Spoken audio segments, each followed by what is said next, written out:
L'Oceanic Pintel, l'un des 4 navires d'INS en provenance d'Angleterre, est arrivé à Cherbourg ce matin avec sa cargaison de déchets vitrifiés. Bernard Monod de la direction supervision des transports à Areva nous ont reçus lors d'une conférence de presse. Sur cette opération-là, donc, qui consiste à transporter des déchets vitrifiés d'Angleterre vers la Suisse, donc la société INS, qui est responsable du transport, a sous-traité à Areva TN, dont c'est le métier, le transport terrestre entre le port de Cherbourg et le stockage, une gare de triage en Suisse, à Wurlingen.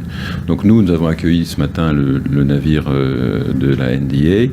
Les déchargements sont en cours. Les emballages, les 4 emballages vont partir dans la soirée à Valogne. Et ensuite, demain, ils seront chargés sur des camions, sur des wagons. Et après une inspection de l'autorité de sûreté nucléaire, ils prendront le chemin de fer vers la Suisse. Alors en règle générale, oui, donc nous travaillons avec la SNCF. Donc c'est la SNCF qui donne ce qu'ils appellent des sillons, c'est-à-dire des portions de territoire français et de rails sur lesquels les wagons peuvent circuler.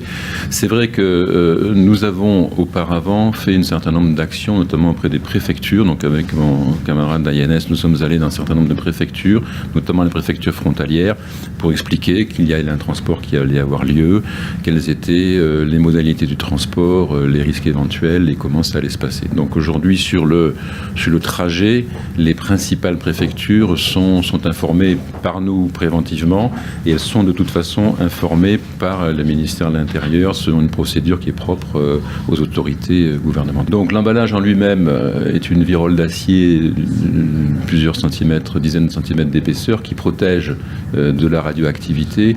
Et donc les seuils de radioactivité sont très très faibles, ils sont mesurés par l'ASN et l'ASN donnera son autorisation si ces seuils sont dépassés, ce qui n'est jamais arrivé. Et ensuite, quand le transport circule sur le domaine public, donc les normes de sécurité et les niveaux de radioactivité sont très très en dessous des normes autorisées. Donc. Le transport jusqu'en Suisse ne devrait pas durer plus d'une journée, si la météo reste favorable, auquel cas le wagon restera stationné plus longtemps dans les gares de triage et un gardiennage sera mis en place.